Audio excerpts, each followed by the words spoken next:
Askir Kipanaya Gilatanaka Culiacanaka, hermanos, hermanas, ¿cómo están? Bienvenidos, bienvenidas.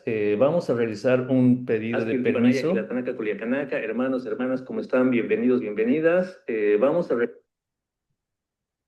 una solicitud de permiso a la Madre Tierra con la Inalmama, que es la sagrada hoja de coca, como Pacha Saraya Yatiña ha acostumbrado todos estos años.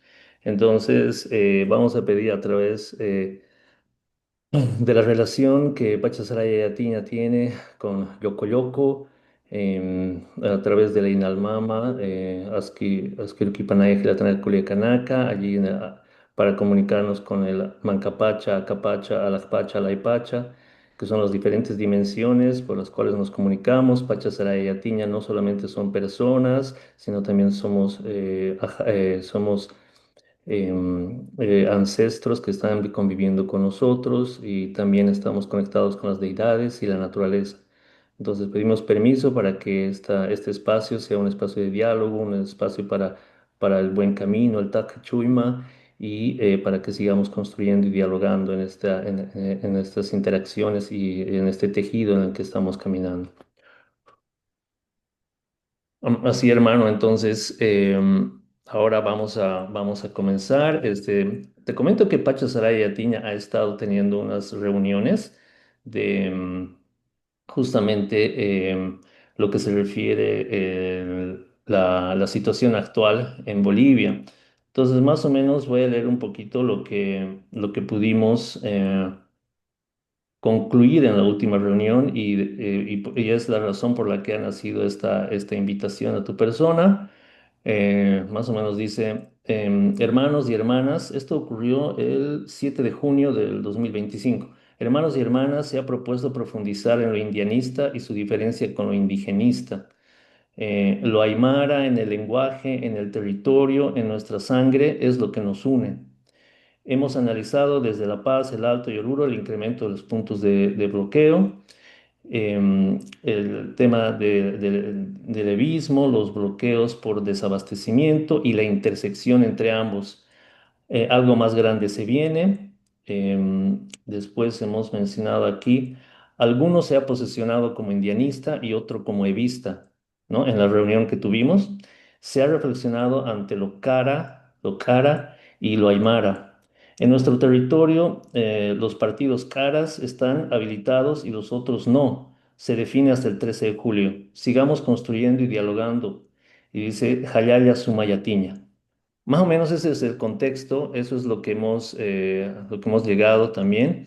Y también voy a leer un poco acerca de lo que aquí Gabriel me envió para este evento. Entonces, antes de dar la palabra, voy a mencionar que Gabriel Villalba es magíster, abogado titulado en la Universidad Mayor de San Andrés, maestría en gestión de la comunicación y comunicación estratégica por el IPICOM de la UMSA. Universidad Mayor de San Andrés, especializado en geopolítica por la unidad de posgrado de la UNAM de México, autor de los libros ¿Qué es diplomacia de los pueblos? Comunicación política desde el sur. Actualmente es director del Centro de Estudios Geopolíticos CENAC en Bolivia. Y nosotros prácticamente también hemos decidido, bueno, invitarte por las diferentes interacciones que hemos tenido en el grupo, pero también porque vemos que tu identidad o lo identitario está relacionado a lo indígena, urbano, contemporáneo, que son categorías que bueno, tenemos algunas referencias, ¿no? Pero han sido mencionados en diferentes obras que se han revisado. Entonces, por ahí más o menos va esta iniciativa, hermano. Y entonces, de aquí en adelante tienes como media hora para poder exponer y después daremos otra media hora para que las personas que ya han empezado a interactuar, ya han empezado a mostrar motivación para participar, puedan hacer preguntas y se conforme un diálogo hasta justamente la hora que hemos acordado, que sería como las 12, ¿no? Justo a mediodía. Entonces, también resaltar que nos estamos preparando para el 21 de junio, que es como el Wilcacuti, y es un proceso, digamos, también de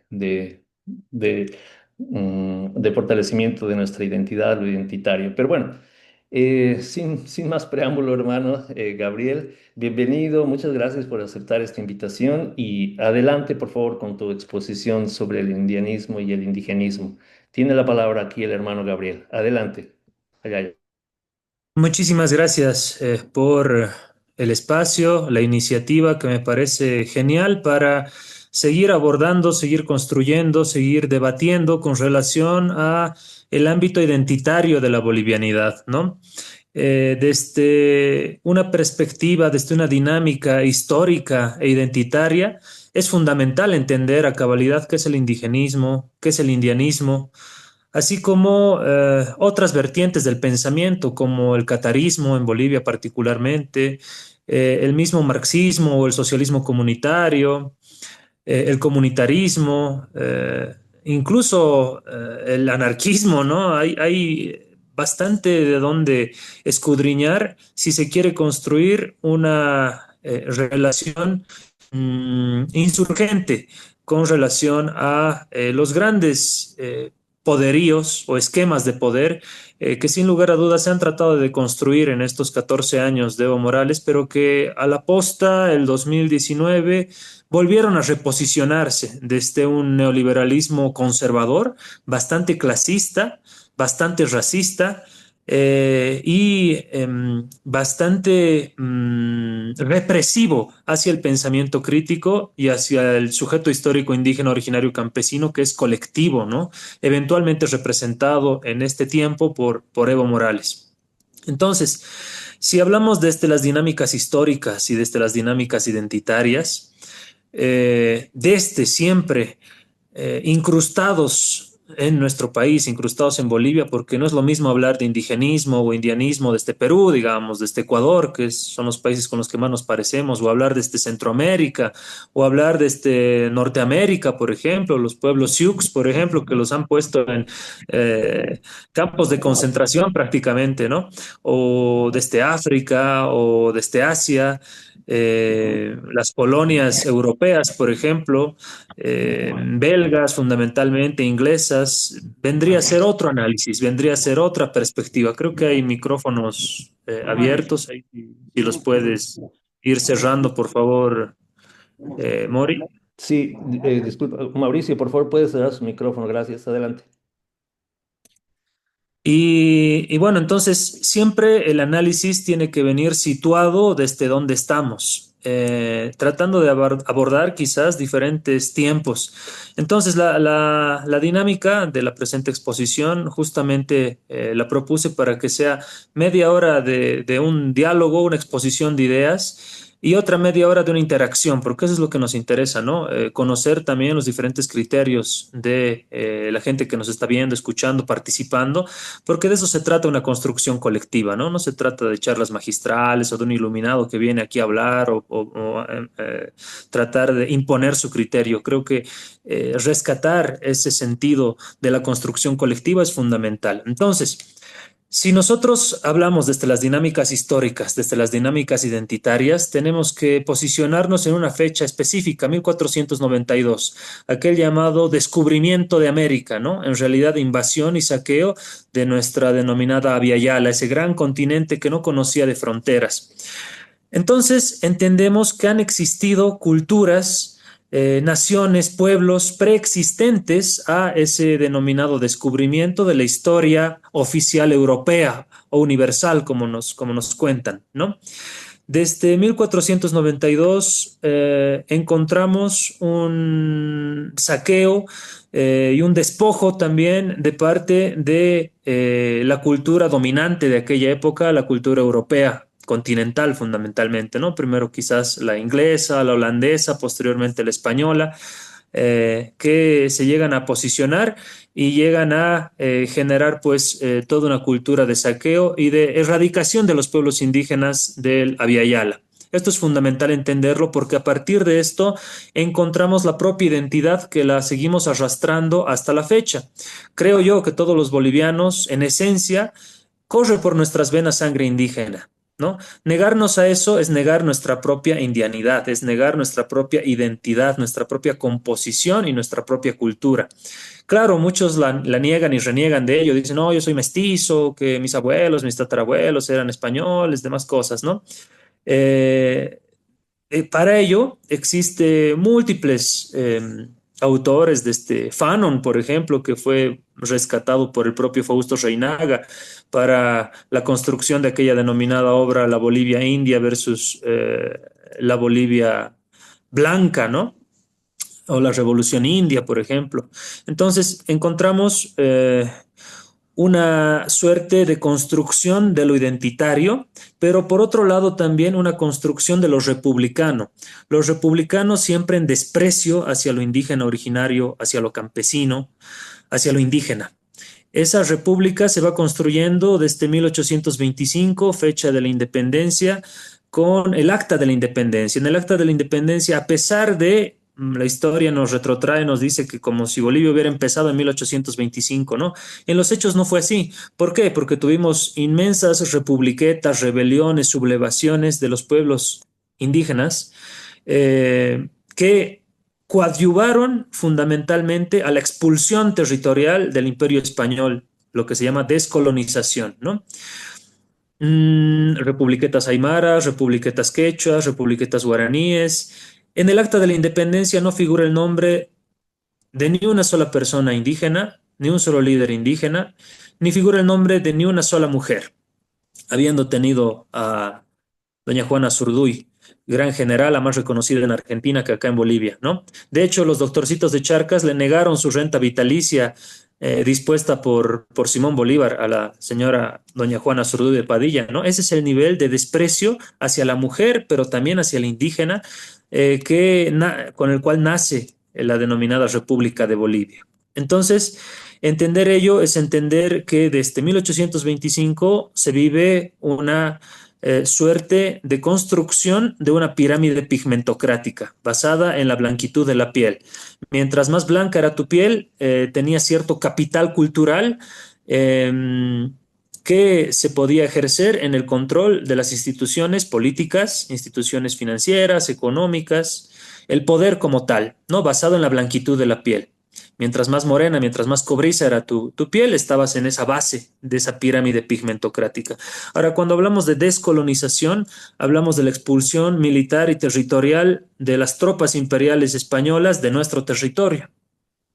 Pero cuando hablamos de decolonialidad, y ahí encontramos a Enrique Dussel, por ejemplo, gran profesor argentino, mexicano, que nos habla también de esta historia previa a 1492, de esta historia del siglo XVI, XVII, XVIII y demás. Encontramos el ámbito de la decolonialidad. Cuando hablamos de decolonialidad es entender que ese ejército español expulsado de nuestras fronteras dejó instituciones, dejó simbolismo, pero al mismo tiempo también dejó un modo de pensar, es decir, dejó esquemas mentales, lo que podemos denominar construcciones superestructurales, las superestructuras que se desarrollan desde la educación, desde la cultura, desde el saber, desde todo el ámbito de una construcción mental, un chip mental, un esquema mental que nos han dejado y por el cual hasta el día de hoy vivimos procesos de decolonialidad porque nos seguimos apartando de todo ello, ¿no?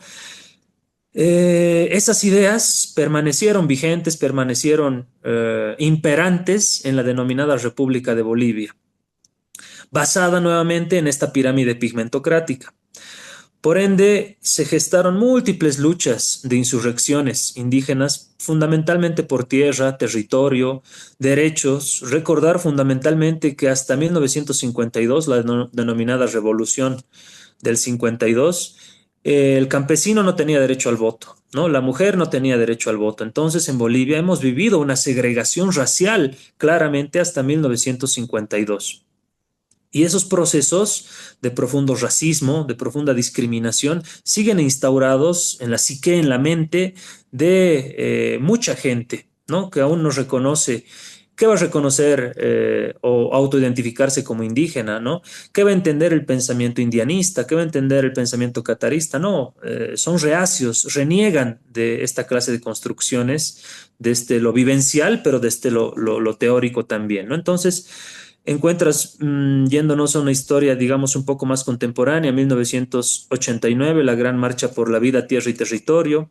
Tienes toda la lucha de los noventas, el sector cocalero, la guerra de la coca, por ejemplo, en todo el trópico de Cochabamba, la DEA incrustada en el territorio boliviano, la base militar de Chimoré, como en Ecuador tenían la base militar de Manta, por ejemplo, y muchas otras bases militares del nuevo imperialismo, si quieres, en aquella época norteamericano, incrustado en las decisiones, pero también en la administración territorial basada en la geopolítica de los recursos naturales, ¿no?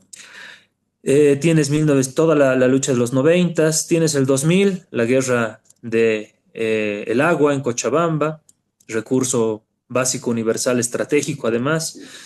El 2003, la guerra del gas, expulsión de Gonzalo Sánchez de Lozada, toda una efervescencia del movimiento indígena durante toda esa época, llegando a la conclusión, las elecciones del 2005 con el primer presidente autoidentificado indígena, Evo Morales Ayma, ¿no? Cambia a partir de ese momento el rol del ejercicio del poder por parte de esta casta blancoide en el incrustada desde 1825, que no se identificaban o que siempre se miraban hacia Europa, siempre se miraban hacia Estados Unidos, hacia Inglaterra, no miraban hacia adentro, hacia sus orígenes reales y verdaderos, indígenas, eminentemente, ¿no? Entonces, cuando hablamos de un indigenismo, hablamos de esta lucha planteada desde las naciones y pueblos indígenas originarios campesinos,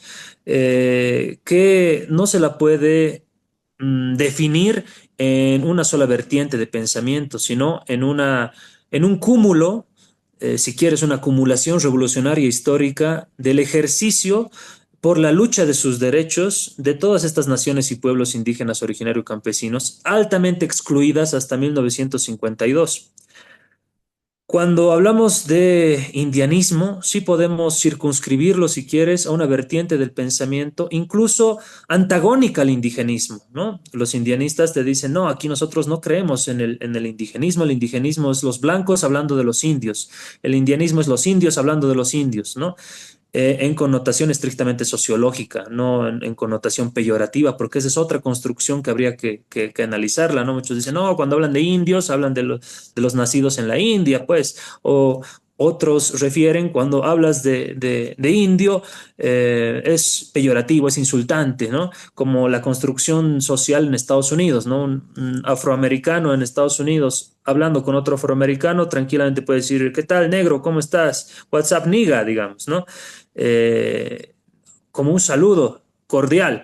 Sin embargo, cuando un caucásico, digamos, blancoide norteamericano realiza una aseveración en contra de un afroamericano de esa misma naturaleza, evidentemente cae en un acto de racismo. ¿Por qué?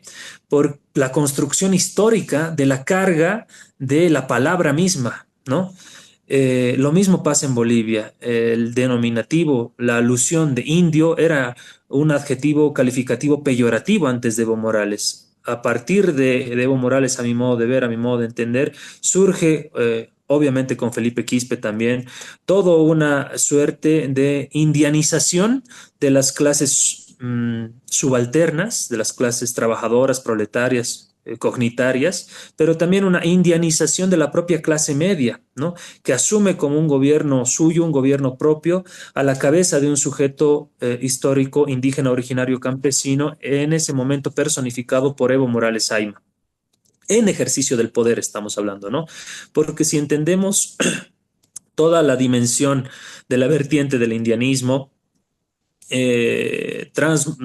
transversalizada, si quieres, por la vertiente del catarismo. Encontramos también la guerrilla del EGTK, el Ejército Guerrillero Tupac Katari, aquellos debates y contrastes de la comuna, por ejemplo, en la cual participaba también Félix Pazzi, una construcción desde lo teórico de un Estado indigenista, ¿no? En contraposición quizás con las construcciones teóricas también que se daban desde la vertiente indianista. Entonces, como aporte fundamental queda claro, ¿no? Que el denominado proceso de cambio, la construcción del denominado sujeto, perdón, del denominado socialismo comunitario viene desde diferentes vertientes. Viene desde la combinación de vertientes del socialismo, del comunismo, del indigenismo, del catarismo y por supuesto del indianismo, ¿no? Con sus salvadas diferenciaciones que muy bien hacen mención muchos otros teóricos especialistas en el indianismo, ¿no? Por ende, a mi modo de ver, encuentras una construcción bastante interesante y una composición, un aglutinamiento de un tejido social bastante diverso, amalgamado desde diferentes vertientes ideológicas, denominado finalmente como producto, proceso de cambio, ¿no? Ese proceso de cambio abiertamente lo vuelvo a decir, indianizado a las clases trabajadoras, proletarias, del propio cognitariado, también de la clase media, y ha construido una vertiente de pensamiento también propia, que en determinado momento fue resistida también por las clásicas burguesías tradicionales republicanas, ¿no? Encontramos el 2019.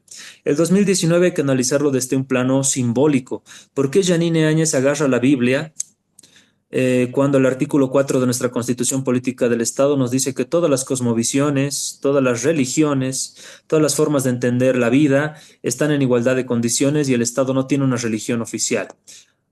¿Por qué Yanine Áñez parte desde lo simbólico de dar su primer discurso desde Palacio Quemado? El símbolo arquitectónico de la vieja república colonial, racista, clasista, y no así desde Casa Grande del Pueblo, ¿no? El símbolo arquitectónico del Estado plurinacional.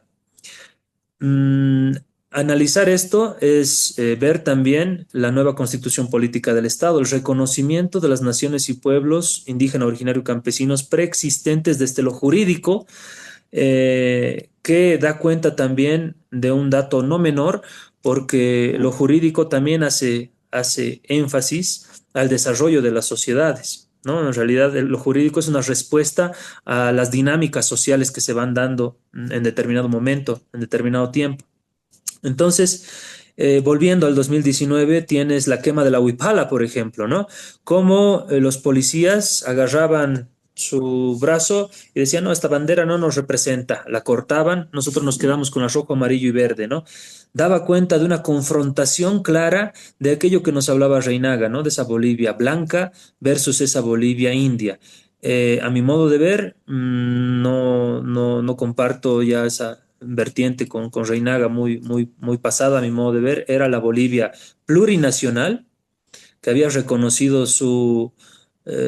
había pasado por múltiples dinámicas históricas e identitarias para su composición, versus la Bolivia republicana, ¿no? Esa Bolivia que añoraba la república, que añoraba que los indígenas no pisen plazas principales de nuestro país, que la mujer de pollera no sea ministra, no sea diputada, no sea senadora, que el hombre trabajador campesino no sea magistrado, no esté en las estructuras financieras, en las estructuras económicas, en las estructuras políticas del país. Y ahí volvemos a esta construcción de la pirámide pigmentocrática, ¿no? La estratificación social de Bolivia basada en la tonalidad de la piel, en la blanquitud de la piel. Por ende, ese simbolismo de ese gobierno cargado fuertemente de elementos racistas, clasistas de Yanine Áñez, continúa nomás con el gobierno de Luis Alberto Arce Catacora, ¿no?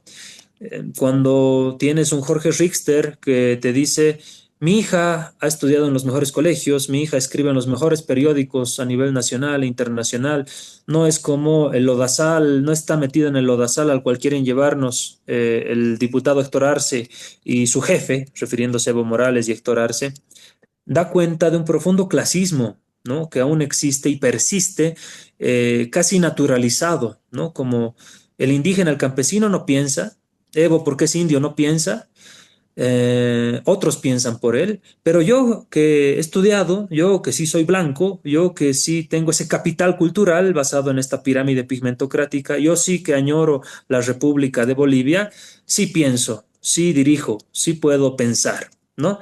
Eh, Paralelamente a eso, encuentras también desde la vertiente indianista, que te habla de las naciones aymaras, por ejemplo, como si fueran naciones utópicas homogéneas, una crítica, ¿no?, hacia los indianistas.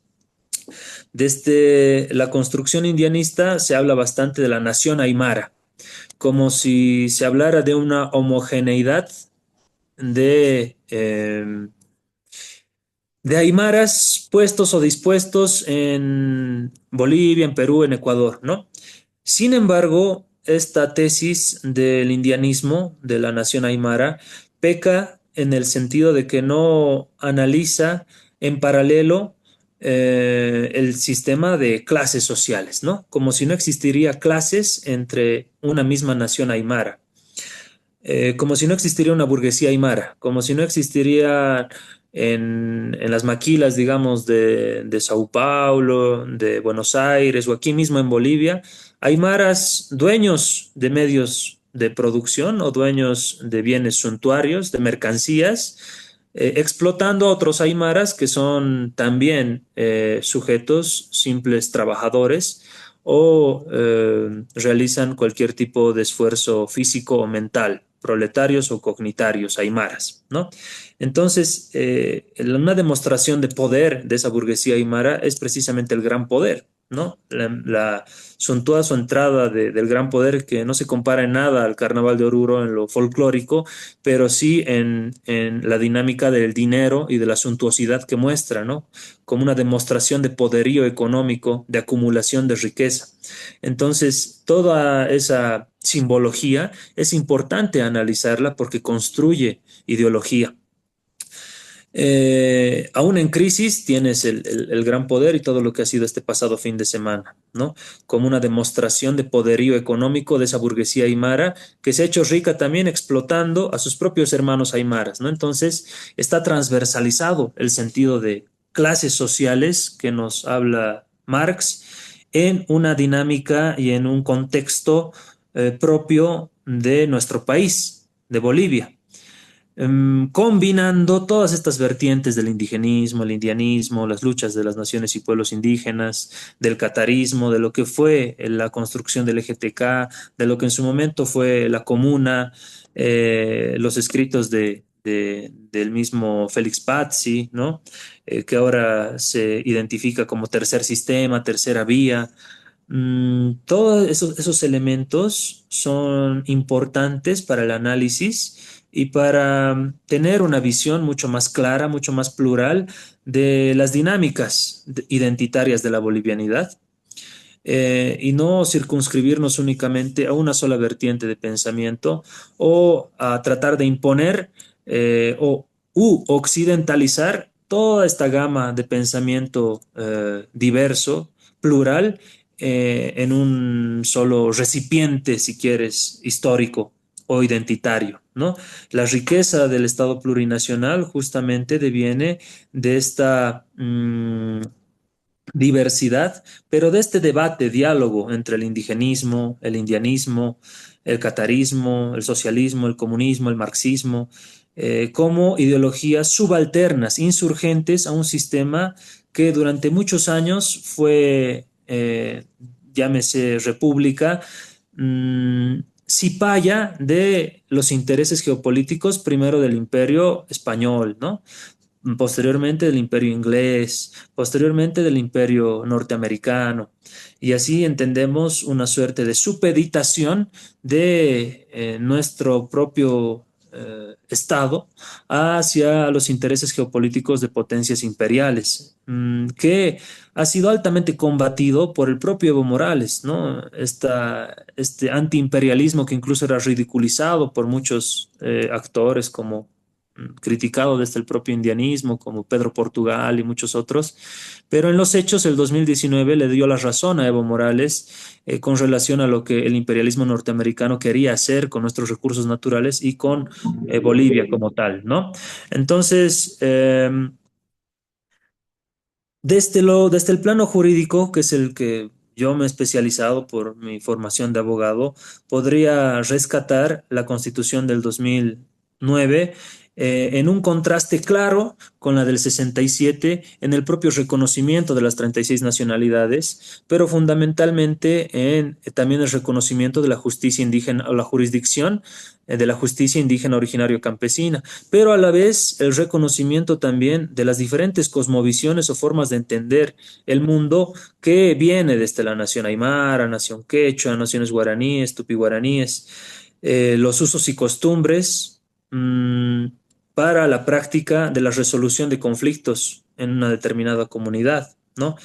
Y finalmente, la diplomacia de los pueblos como una forma de antítesis de la diplomacia clásica, una diplomacia clásica que se asemeja a nuestro Estado republicano del pasado, justamente porque estaba basada también en esta pirámide pigmentocrática de la blanquitud de la piel y de los sujetos oficiales de la diplomacia, como ser embajadores, ministros plenipotenciarios, presidentes, que para nada respondían al pensar el sentir de las grandes mayorías organizadas en organizaciones sociales, valga la redundancia, sujetos no oficiales de la diplomacia que sin embargo ejercen presión, como estamos viendo el día de hoy, por citar la época actual, con relación a las múltiples manifestaciones en todo el mundo que apoyan a Palestina y condenan el genocidio del Estado sionista inventado mediante resolución 048 de Naciones Unidas, ¿no? Entonces, todos estos elementos creo que dan cuenta de la apertura de un debate que podemos empezar ahora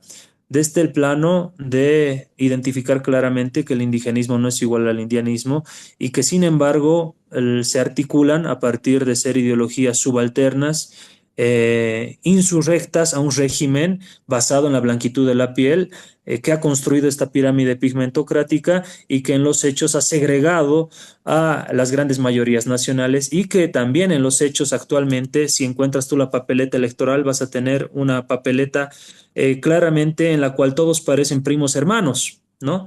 No existe una pluralidad o una representación de ese 60%, 70% de descendientes de aymaras, quechuas, guaraníes, representado en la papeleta electoral. Por ende, estamos viviendo nuevos tiempos de una mutilación de derechos, pero también de representación hacia el bloque indígena campesino, fundamentalmente, también la estigmatización que sufre el trópico de Cochabamba, productores cocaleros, pero también la estigmatización mm, de los bloqueos realizados en la región de Yayagua, ¿no? Ese es el ejercicio del poder, como la vida de unos policías vale más que la vida de los campesinos o de los que se encontraban en las movilizaciones. Yo creo que desde esta perspectiva podría ir cerrando un poco sin cansar con vertientes doctrinarias o que se hable como una clase magistral. No, nunca he creído en esa construcción de pensamiento desde arriba hacia abajo, ¿no? Creo que lo que nos caracteriza es esa horizontalidad en los procesos de enseñanza-aprendizaje y bueno, siempre he compartido esas dinámicas, por ende quisiera ceder la palabra, según tu moderación, hermano, a otros panelistas que quisieran también participar, ¿no? En este tiempo que nos queda. Bien, muchas gracias, Gabriel, por tu exposición. Mientras alguien, bueno, podemos invitar a alguien que quiera hacer alguna pregunta, un comentario, pero también quería, aquí ya con la publicación del afiche para este evento, el profesor, bueno, Froilán Laime Jacopa de la UPEA, él había comentado ya un poco acerca de lo que se refiere en el tiempo, ¿no? Como por ejemplo hace, digamos, un siglo, un indigenismo político y hace medio siglo, y lo relaciona con el Aymara, ¿no? O sea, cómo hace un siglo se hablaba Aymara en este contexto indigenista político, y hace, digamos, 50 años ya no se hablaba Aymara, ¿no? Por otro lado, también, bueno, él pregunta y se refiere a si en esta exposición se iba a, digamos, hablar de lo indianista.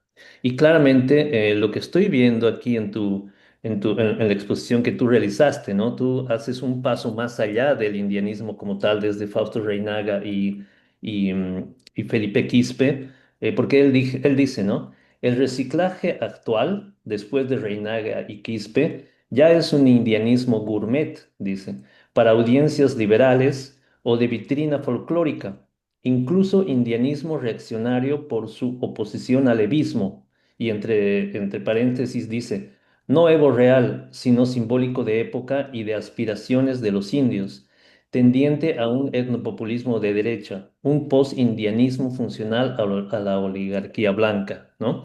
Aún se mantiene, digamos, con esta esencia reinaguista y tú lo planteas ya con un avance probablemente desde tu línea que ya incluye al marxismo como tal, pero en ese tiempo se diferenciaba lo blanco de lo indio y tú estás proponiendo diferenciar lo que es la república de lo plurinacional.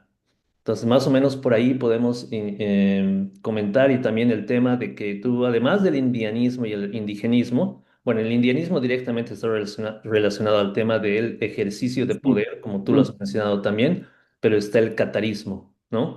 Muy interesante, ahí hay algunas apreciaciones de Claudia Miranda, creo que se llama. Ella planteaba así que efectivamente hay estas divisiones, estas diferentes tendencias izquierda, centro, derecha, y ella menciona, por ejemplo, Felipe Quispe de izquierda, ¿no? Cuestiones así, muy interesantes. Y lo que tú propones, el tema de la clase social, ¿no? Apache Saray y Atiña muchas veces han como, con la cuestión de los saberes ancestrales, nos han tildado de románticos o pachamamistas, cosas así. Sin embargo, el marxismo le da una fuerza interesante que tendría que ser dialogada en lo que se refiere a la coyuntura actual, como has mencionado, por ejemplo, tú, Yayagua, ¿no?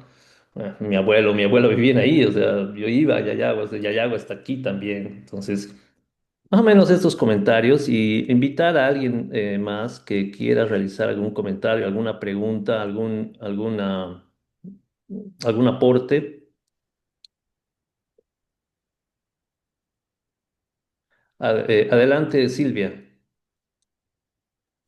Sí, a mí me interesó mucho esa parte de la parte de las clases sociales en relación a justamente lo que se puede utilizar el que se llama el indianismo como una forma de querer de explotación a los otros indígenas, ¿no? Es decir, sí, y también tener un poquito más claro en relación al indigenismo y al indianismo, porque yo tengo una base de conocimiento, pero quisiera un poco más de aclaración, porque indigenismo es, el indianismo es entre ellos, los indios que no es el sistema paternalista, el indigenismo es más paternalista, es así como lo entiendo. Eso nomás, gracias. Son preguntas, gracias. Gracias. Adelante, hermano Gabriel. Sí, con relación a la primera parte, los comentarios que tú muy bien leías, la sola identificación con una nación y pueblo indígena, tú autoidentificarte como aymara, tú autoidentificarte como quechua, no es garantía de tu posición política. Lo vemos todos los días, ¿no? Gente que identitariamente puede ser aymara, puede ser quechua, pero ha sido promotor de la exclusión y la represión a los propios hermanos campesinos. Lo vivimos desde tiempos de Evo, ¿no? Aquella masacre de Sucre, por ejemplo, de los universitarios golpeando a sus propios padres campesinos, la propia gente actualmente odiando y vociferando contra Evo Morales cuando se parecen más a Evo que muchos otros que lo apoyan o no lo apoyan, ¿no? El ejemplo internacional, si quieres, de Yacu Pérez, ¿no? Yacu Pérez, muy ligado al CONAIE de Ecuador, en determinado momento postuló para la presidencia de Ecuador, identificado como perteneciente a la nación quechua, y sin embargo no dudó en alinearse con los intereses de un empresario multimillonario banquero como Guillermo Lasso allá en Ecuador, ¿no? El caso local, David Choquehuanca, por ejemplo, David Choquehuanca que siempre habla de la Pachamama, de la naturaleza, el lago Titicaca, trata de mostrarse como un practicante, digamos, de la vertiente indigenista del país, hablando con embajadores y demás, pero en los hechos no se hace ningún problema en ofrecer los recursos naturales a la Bolsa de Valores de Londres o la Bolsa de Valores de Estados Unidos, ¿no? Con referencia al litio, por ejemplo, con sus últimas reuniones. Entonces, es fundamental entender eso, ¿no? Y a Sí, partir de ello exactamente. entramos a lo que decía la compañera. ¿Cómo, a ver, la diferenciación exacta del indigenismo, ¿no? El indigenismo en Bolivia, por eso decía, no es lo mismo hablar de indigenismo en Perú, indigenismo en Ecuador, indigenismo en cualquier otra parte del mundo y hablarlo desde Bolivia.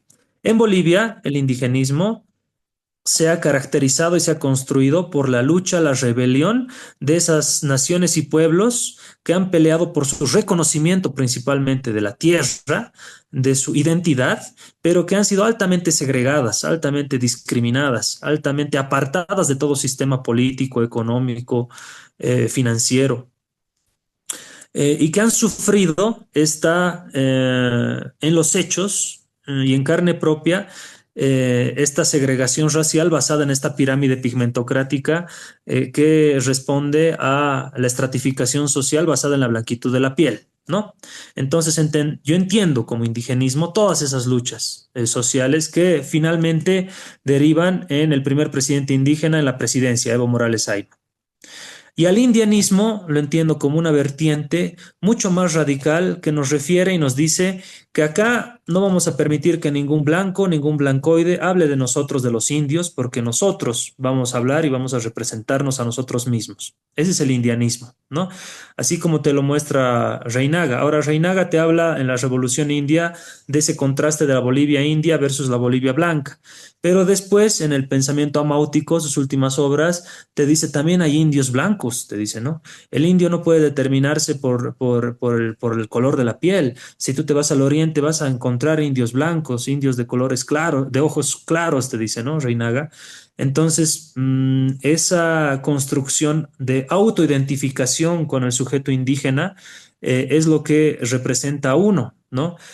Uno se puede autoidentificar, por ejemplo, yo soy orureño, nací en Oruro, mis padres son quechuas, yo he vivido toda mi vida acá en La Paz, en una cultura aymara, ¿no? Entonces, la autoidentificación es indígena, me digo indígena porque soy consciente que por mis venas corre sangre indígena, corre sangre aymara, corre sangre quechua de mis ancestros y jamás los voy a negar. Urbano porque no he vivido en un sistema, si quieres, comunitario campesino toda mi vida, y eso no es culpa de nadie, nacer y vivir en la ciudad, digamos, no son las circunstancias. Uno no puede determinar su condición de clase, pero sí puede determinar su conciencia de clase, ¿no? Urbano, porque aquí me desarrollé en este ayu urbano, si quieres, y contemporáneo, porque no soy milenario, no soy de 1492, de 1825, de las luchas de los 70, 60, 80. Soy de este tiempo, ¿no? Por eso el denominativo indígena urbano contemporáneo. Cuando hablábamos con algún compañero me decía, sí, es muy interesante esto y a muchos les cuesta reconocer, incluso muchos reniegan, ¿no? ¿Por qué se dice este blancoide con barba, se dice indígena, ¿no? Va mucho más allá de estas dinámicas históricas, identitarias, que dan cuenta, pues, de lo que verdaderamente somos y de lo que muchos reniegan con relación a sus propias raíces, sus propios orígenes, ¿no? Tengo mi hijita de 3 meses, no me hago ningún problema en ir al mercado Rodríguez cargándole mi aguayo, por ejemplo, ¿no? Junto con mi esposa.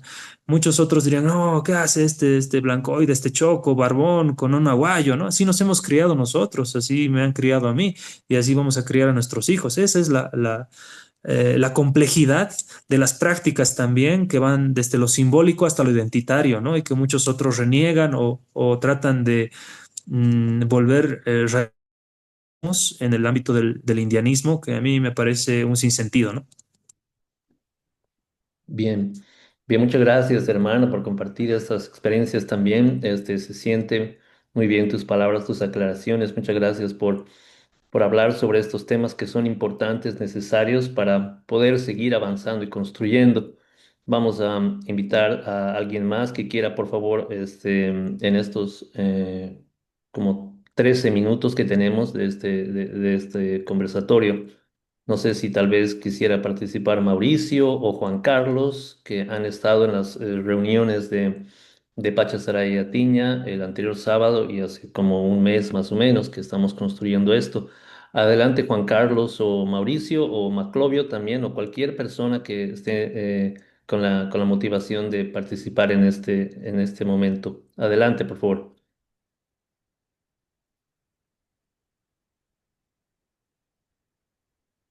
Juan Carlos, no sé si nos estás hablando, pero no te estamos escuchando. Mauricio, bueno. No sé si no se pueden comunicar o tal vez preferirían mantener sus comentarios para ellos. De cualquier manera, a mí me parece que sí, todavía tenemos un poco más que profundizar. Han habido varios participantes en el Facebook, justamente a partir de lo que fue la construcción del afiche como tal, ¿no? Que justamente estaba tratando de mostrar que existe una necesidad de poder dialogar, de poder entendernos en este sentido. Vamos a ver en estos 13 minutos que tenemos, algunos comentarios más que hubieron. Por ejemplo, hay varios, por ejemplo, Brisa Nina Quispe, ¿no? Dice, indianista, dice, profundizar este tema, más o menos como que te está diciendo a ti, ¿no? Dice, alguien que funcionaliza la lucha indianista, dice. ¿No? Y pone, pone algunas cuestiones más. Por otro lado, Ñanca Kun y ya, bueno, es Freddy Mamani, Freddy Magno Mamani Mollo, que dice, se refiere, por ejemplo, a la izquierda conservadora cuando ve un vacío de contenido histórico, realiza apropiación cultural y usurpación, por ejemplo, dice, una usurpación epistémica para seguir hablando del indígena, pero sin el indígena, dice. Y dice, Pacha Saraya Atiña no cometa epistemicidio, ¿no? Directamente a nosotros. Por otro lado, creo que esos son los más interesantes que, bueno, a partir de estos comentarios y tu participación, entonces yo creo que sí vamos a tener que hacer algo un poco más amplio y probablemente otro evento similar en el cual podamos dialogar también el tema del racismo, como tú has mencionado, ¿no? Hay una cuestión racista ahí en diferentes aspectos que podríamos tocar. Em, creo que no hay nadie más, hermano Gabriel, que tal vez, bueno, veremos. Nosotros nos vamos a reunir el sábado y Hola, hola. a ver, aquí Silvia dice exactamente eso de que funcionalicen y aprovechen ciertos personajes que se aprovechan del indianismo y del indigenismo para utilizar ese discurso. Tal vez referirte a esto, que lo habíamos mencionado antes, querido Gabriel, en estos últimos 10 minutos que tenemos. Adelante, tiene la palabra Gabriel. Sí, quizás le podemos dar la palabra a quien realizó el comentario, está aquí en la sala, iPhone 5R. Si puede ahí participar también. Adelante, Silvia. Sí, soy yo que quiero hablar justamente de ese problema y de que hay muchos personajes que aprovechan ese discurso, ¿no? Para seguir explotando eh, la naturaleza, a los indígenas, todo ese discurso, pero sin tener ningún respeto por lo que realmente significa, ¿no?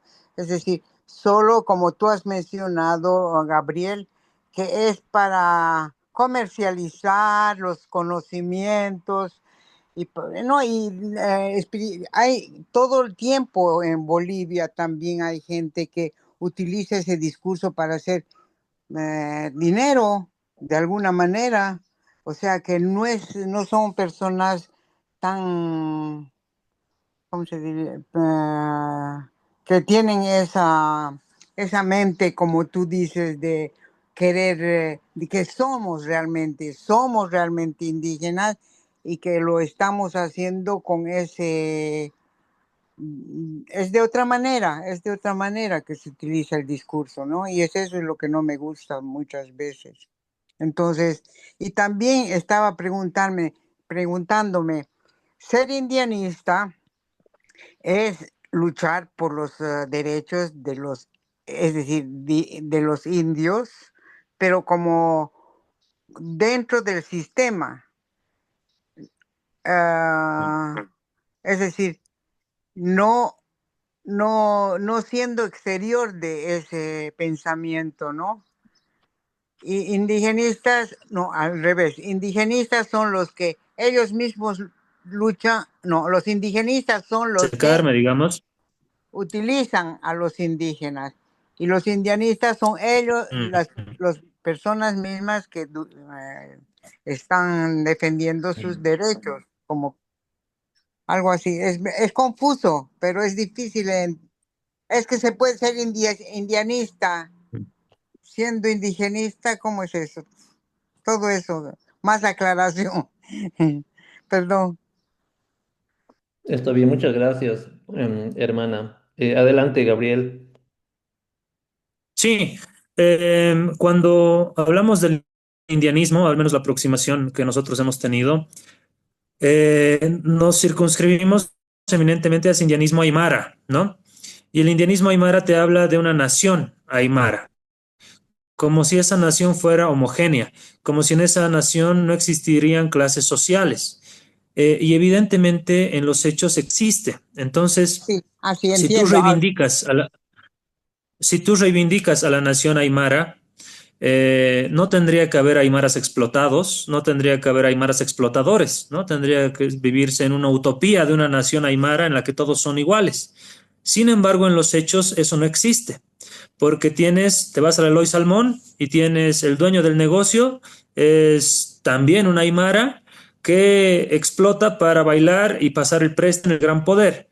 Y sus trabajadores son tres, cuatro trabajadores, también aymaras, que reciben un salario mínimo por atender esa tienda. ¿No? Entonces ahí tienes un microclima, si quieres, de un aymara explotador a sus propios hermanos aymaras. ¿No? Entonces las lógicas del mercado, las lógicas de las clases sociales han permeado todas estas teorías que se tratan de mostrar como homogéneas, se tratan de mostrar como utópicas incluso en muchos casos. Bien, bien, muchas gracias. Bueno, Muchas finalmente, gracias, entendido. Gracias. gracias, hermana Silvia. Finalmente, el hermano Maclovio nos indica y nos pregunta si puede decirnos en sencillo lo indigenismo e indianismo, quizá como conclusión, o sea, como una diferenciación, ¿no? Nosotros más o menos en lo que estábamos debatiendo en Pachasara y Atiña era algo que tenía que ver con que, o sea, el indigenismo, por ejemplo, hay obras que son totalmente de derecha, ¿no? Sobre el tema de Bolivia y la construcción del movimiento indígena global, esa es una obra de derecha.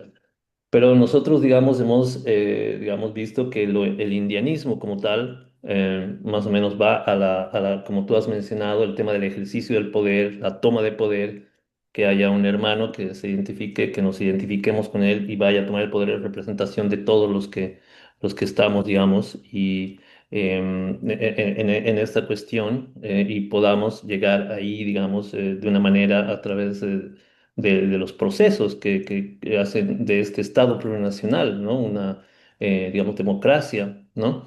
Entonces, al no estar habilitado, de alguna manera, pone en cuestionamiento, digamos, todo esto que estamos viendo y nos da la necesidad de dialogar, estamos tratando de entendernos, estamos tratando de recobrar estos diferentes conceptos, categorías que nos han ido construyendo como personas, como identidades, como subjetividades, ¿no? Entonces, más o menos, ¿cómo podrías tú poner, de acuerdo a lo que el hermano Maclovio bueno, él nos ha expuesto varias veces para Pacha Tiña también, pero quisiéramos que lo pongas un poquito más facilito, dice el hermano.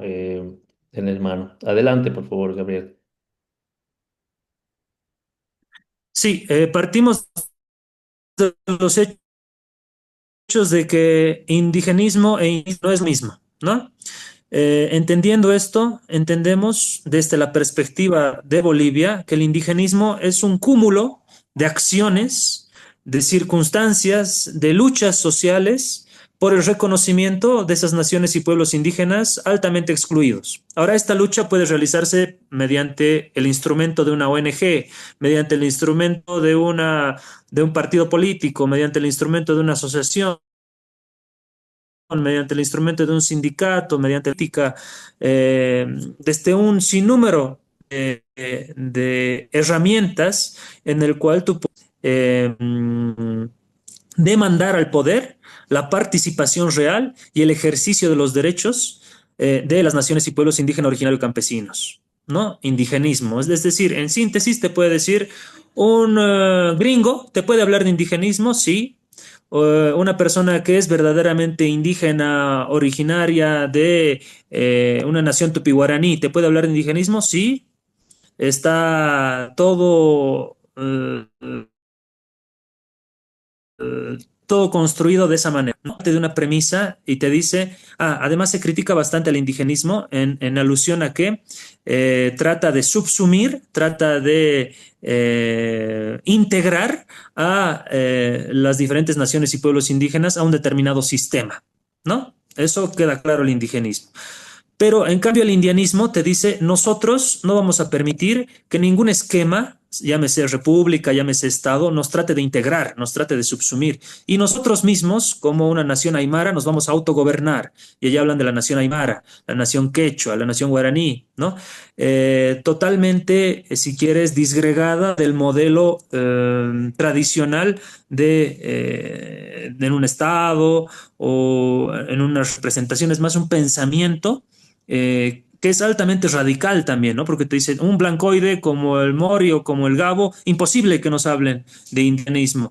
El indianismo tiene que ser hablado desde una persona de tez cobriza igual que yo, y además aymara igual que yo, ¿no? Ahí surgen los radicalismos dentro de la vertiente del indianismo. Y trabajada desde el ámbito del catarismo, la lucha por el poder y la autodeterminación de la nación aymara como tal, ¿no? Basado en Tupac Katari, por ejemplo, ¿no? Entonces, como ves, no es tan sencillo esa diferenciación entre el indigenismo como vertiente de pensamiento y lucha y el indianismo también como vertiente de pensamiento y lucha, ¿no?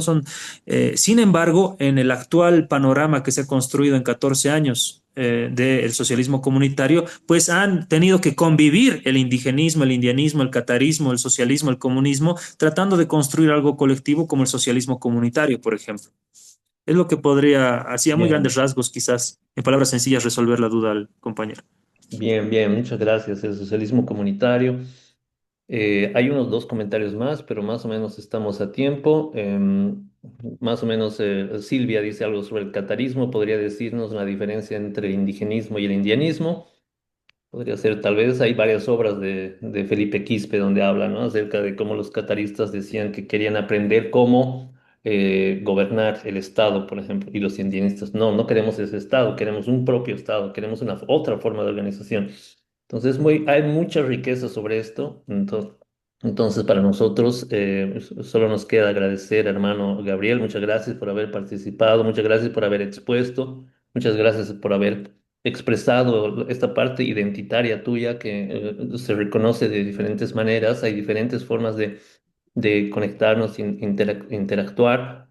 Pacha Saraya Tiña no solamente ve a las personas, sino también ve al espíritu, ¿no? Al ajayu mismo.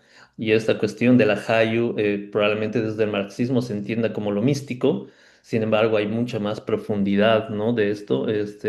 Alguien más había puesto algo. Dice el clasismo o las clases sociales persiguen una sociedad socialista y no es lo que se pretende en nuestro horizonte andino o menos el horizonte, el vivir bien, por ejemplo, que fue una categoría también que en algún momento ayudó a entender varios aspectos, ¿no? Digamos, que se yo, algún tiempo vivíamos bien, ahora tal vez ya no, pues falta pan, falta aceite, no hay gasolina.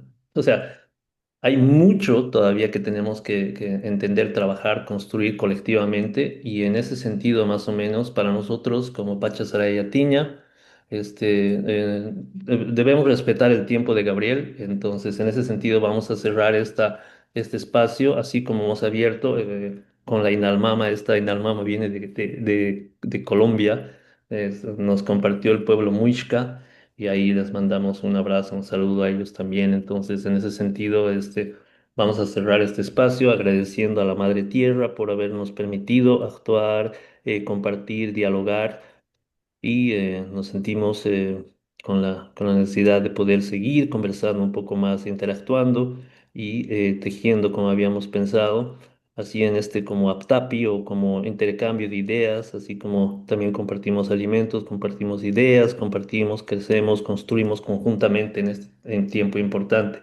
Entonces, un abrazo, un jayaya para cada uno de ustedes, hermano Gabriel, hermanos, hermanas que han asistido a esta exposición y conversatorio. Jayaya, hermano. Ya, ya. Nos vemos, un gusto como siempre. Y bueno, lo importante es que se han dejado más líneas discursivas para seguir dando este debate, ¿no? No es un debate cerrado, es un debate abierto, como tiene que ser todo en una construcción colectiva. Y ahí en lo último que decía el compañero, para responderle quizás, el socialismo es una transición hacia el comunismo, ¿no? En realidad, el fin del comunismo es la clase social que el pensamiento colectivo de nuestras naciones y pueblos indígenas originarios campesinos persigue también el fin, la supresión de esas clases sociales y de esa estratificación. Entonces, comunismo y visión de nuestras naciones y pueblos tienen mucho en común que se tiene que seguir trabajando. Bueno, así quedamos entonces. Muchas gracias. Gracias, gracias, muchas gracias. Pero sí hay mucho para Mm, todavía trabajar, entender, aprender, porque en base a ese conocimiento, a ese respeto a los diferentes modos de pensamiento, es como podemos ir construyendo una nueva forma de colaborar, dialogar. Es muy importante. Muchas gracias. gracias, Jaya. Gracias. Ayala. Jaya.